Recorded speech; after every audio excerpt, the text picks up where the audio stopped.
مثلا waxaa jira gabadh lacag haysata oo rabta day qof ay jeceshay inay guursato qofina aan waxba haynin familkiina ay leeyihiin si sharaf la lagu soo doono ilaahay maxay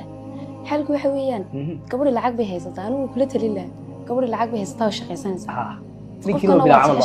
ninkii bila amal qofkana waad jeceshay waa qofkaagii aad ku qanacsanayd dooratay diilan waalidka hadhow toolaadii kula joogi maayaan qofkan bad noloshaada la qaybsanaysaa inuu xaamisanaan lahaa aan dadka yaani u sheegi lahaa oo aaminsanahay in gabadh wax la bixsan ninka hadii wax haysato waayimka waxbarashadii waa la wada bartay dumarkiin aad bay wax u barteen heerkooda aad buu sareeyay haday caafimaadka wax barashatay